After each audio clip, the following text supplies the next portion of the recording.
informação sobre Elias, quem era o pai, quem era a mãe, quem era a tia, onde, enfim, nada disso. Tem uns personagens na Bíblia que a gente vai fazer uma leitura e a gente descobre tudo sobre eles. Mas Elias, a gente não tem muita informação bíblica sobre a vida de Elias. Elias aparece já num confronto diante do rei Acabe, né? E a Bíblia vai falar que ele lança uma palavra: segundo a minha palavra, não vai chover, nem orvalho vai cair sobre a terra. Essa foi a palavra que Elias fala para o rei Acabe. E Elias, então, depois dessa palavra, ele se retira para o ribeiro, e a Bíblia vai falar que no ribeiro Deus alimenta ele com pão e alimenta ele com carne. A Bíblia fala que o corvo leva para ele de manhã e também à tarde. Interessante que o corvo ele é, qual é a palavra? Exatamente. Então, assim, é um milagre o corvo levar o alimento para Elias e não devorar toda a comida no meio do caminho, porque era o propósito de Deus. E então aí a gente afirma que Deus tem o controle de todas as coisas, e o propósito de Deus jamais poderá ser frustrado. Deus alcança o seu propósito. Amém, igreja? Então ele permanece ali no ribeiro, alimentado por Deus, e o ribeiro seca, e o Senhor diz: tem outro caminho, outra direção. E a Bíblia diz que então uma viúva cuida de Elias por um período. Era para ser o contrário, mas a providência de Deus mais uma vez se manifesta, tanto na vida de Elias quanto na vida da viúva. Mais um privilégio para aquela mulher sustentar Elias na sua casa. A providência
e ele foge para o deserto.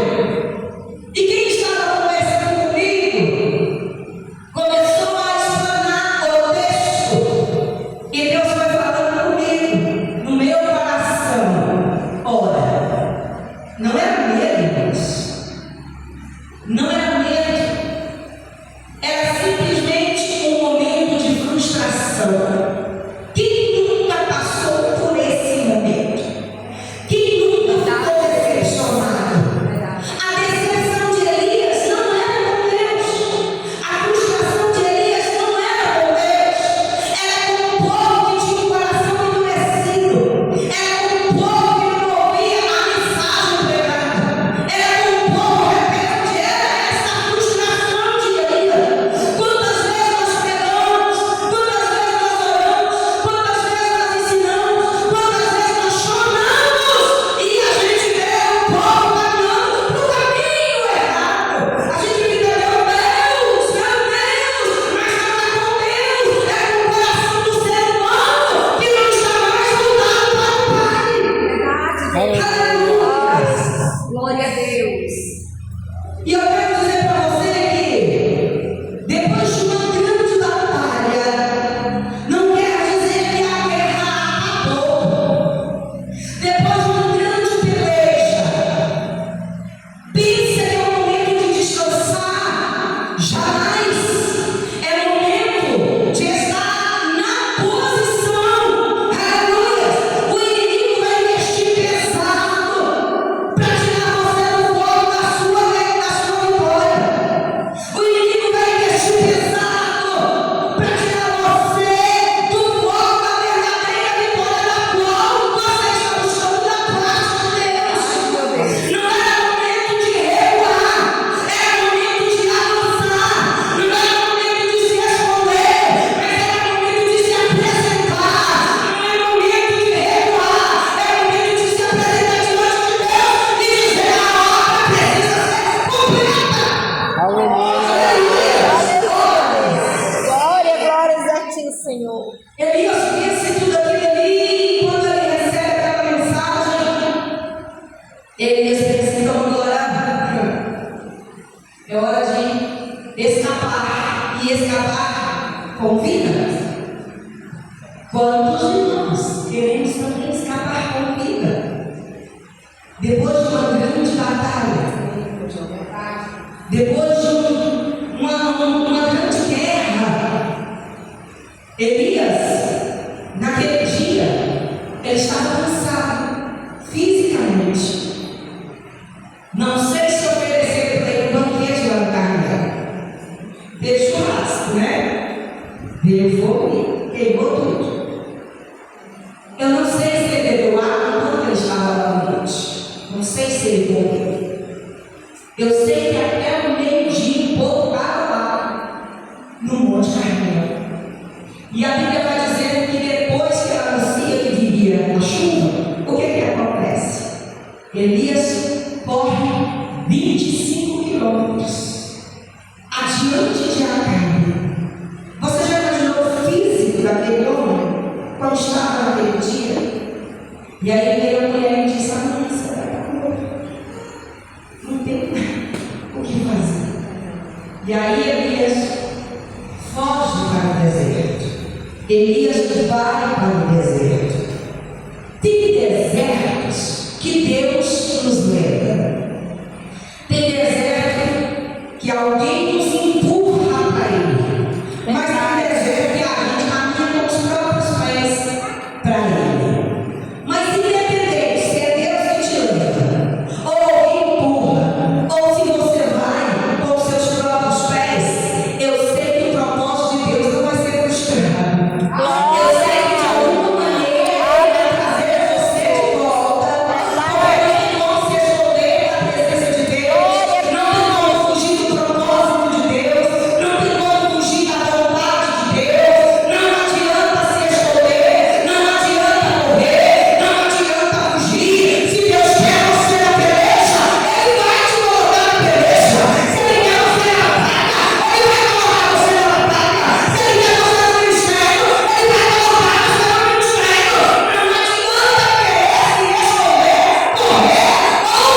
em nossas vidas, quantas decepções vêm em nosso caminho, que a gente também quer escolher o mesmo caminho que Elias escolheu. Fica quieto, sem fazer nada, sem ouvir ninguém, recuar. Só que Deus não nos chamou para recuar. Deus não nos chamou para se esconder. Deus não nos chamou para fugir. Amém? Glória a Jesus. Eu disse antes que parece que quando a gente faz, parece não ter resultado, sim ou não?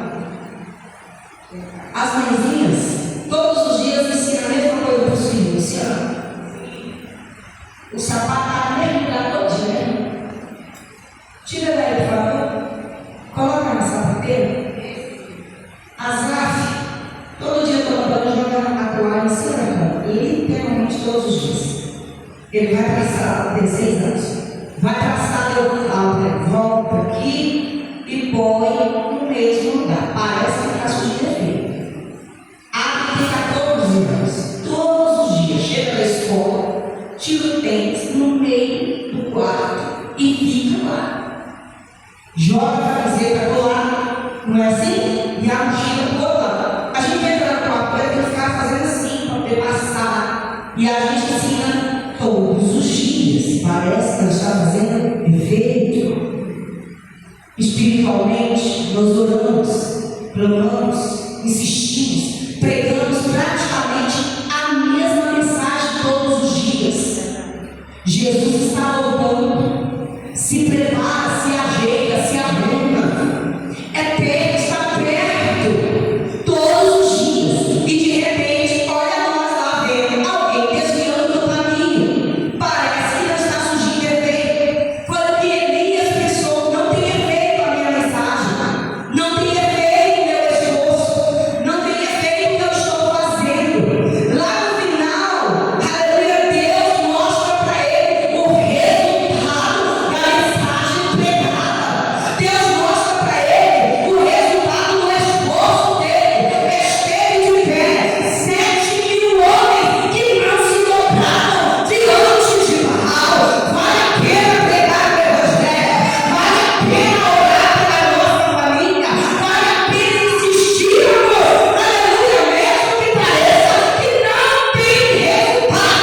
Deus está grande, porque o propósito dele jamais será frustrado, bendito. Jesus Cristo. Aleluia, glória a Deus. Aleluia, meu Deus. A gente tem vezes que se sente roubado mesmo de pagar, mas graças a Deus que Deus não deixa de gente. Verdade. Deus é bom, irmãos. Verdade. Você está fazendo. Acho que eu fiquei assim, revoltada, frustrada, tipo aqui igual isso. Eu falei, eu vou parar com esse negócio de pregar. Eu não quero mais saber de altar, não vou mais pregar. Acabou. Deus tirou 2 obreiros lá de Goiânia, levou lá na minha casa. Quem você pensa que é? Falei, oi, eu sou só uma serva. É só uma serva, uma vaza, né? Uma vaza, a pastora estava brincando com a situação, é uma vaza. Pronto, quem é você? Não tirou lá de Goiânia, levou lá na minha casa. Não vai parar. E quando de repente eu me vejo novamente no altar pregando a palavra.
mas não responde. Verdade. Tira a minha vida agora, nem terminou o propósito, até que ele vai tirar. Não fez isso. Não é Deus. Começou. Vai ter que suportar até o final. Vai ter que ir até o final. Vai passar pelo processo. Mas a vontade dele vai se cumprir. Tira Eita glória, aleluia, Deus. É verdade. Vou repetir. Tem oração de Deus. Glória, glórias a ti, Jesus. E Deus não respondeu a oração de Elias. Deus deu ainda uns dias de vida para ele. Não sei quanto tempo, mas eu sei que deu. E ele fica no zimbro. O zimbro é uma árvore, um arbusto, 1,5 m mais ou menos, 3 largura. Fica estranho, né, irmãos? Ele tem um tronco fortinho e as suas folhas são pontiagudas. E ele dá uma sombra limitada, não dá uma sombra, uma sombra, apenas uma sombra. E foi ali onde Elias ficou por um período. A Bíblia também não diz quanto tempo ele ficou. E esse negócio é comum em regiões arenosas e também montanhosas, onde Elias decidiu descansar. E essa zimbro é associado a descanso mesmo, é associado a purificação, proteção e renovação. Foi exatamente o que aconteceu com Elias. A Bíblia vai dizer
jornada é longa.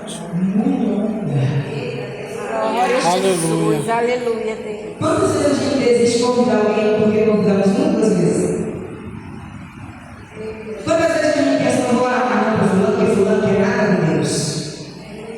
Uma, duas vezes a gente ora, uma, duas vezes a gente insiste, fala, não quero nada, não quero nada com Deus, eu vou parar. Você já pensou se fosse a gente para eles? Eu fiz um pão para ele, eu dei na mão dele, eu facilitei as coisas para ele, eu falei que ele ia buscar lá na porta. Mas assim mesmo eu quis. E o anjo falou assim: isso aqui tem muito fruto ainda para dar. Ainda tem muito por fazer. Não vou deixar ele continuar dormindo. Não vou deixar ele continuar parado. Vou cutucar até ele acordar. Aleluia, eu vou mexer com ele até ele se despertar. Aleluia, eu não sei a forma que Deus vai mexer com você. Eu não sei o jeito que Jesus vai cutucar você. Eu não sei como é que ele vai te inquietar. Mas eu sei se ele tem propósito, ele vai inquietar você. Ele vai cutucar você. Ele vai tocar em você. Aleluia, põe essa água. Aleluia, essa água, põe desse fogo. Porque a sua jornada será muito longa. Ainda tem coisas para realizar. Ainda tem coisas para fazer. Ainda tem propósito para ser cumprido. Ainda tem algo para conquistar da parte de Deus na tua vida. Bendito é o nome de Jesus. Irmãos, a forma que Deus trata com Elias. Deus ele não julga Elias. A gente tem esse costume ter no pé. A gente tem esse hábito de julgar os irmãos. Deus não cobrou de Elias naquele momento que ele estava ruim. Deus não abandonou Elias. Assim como Deus também não nos abandonou. Porque o Senhor conhece a sua estrutura. O Senhor conhece as suas limitações. Ele conhece você como um pai conhece um filho. Ele te conhece não é só por fora, ele te conhece por dentro. Sabe os seus pensamentos, sabe a sua intenção, sabe até onde você consegue ir. Ele conhece você, ele aposta em você, ele investe em você. Aleluia, para que você possa ser um vencedor em Jesus Cristo. Aleluia. Aleluia, Jesus. Glória a Deus. Os ímpios é só um lugar de passagem. Não é um lugar de permanência. A gente pode até passar pelos ímpios, mas não é lugar de morar nos ímpios. É só uma passagem. É onde Deus encontra você. Aleluia. Ele trata com você. Ele se encontra com você como servo, no seu momento humano, e trata você, aleluia, e mostra para você o caminho. Ele dá a direção, aleluia, glória a Deus. Quando a gente serve Jesus, irmão, ele vai entender e ele entende você, porém ele não quer ver você continuamente debaixo de um. Bendito é o nome do Senhor Jesus. Aleluia. O Senhor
Debaixo dos líderes, ele recebe fortalecimento da parte de Deus. Eu não estou incentivando você a ficar debaixo dos líderes. Eu estou dizendo para você que é um lugar de passagem. E que muitas vezes nós passamos por este momento em nossa vida. Ele começa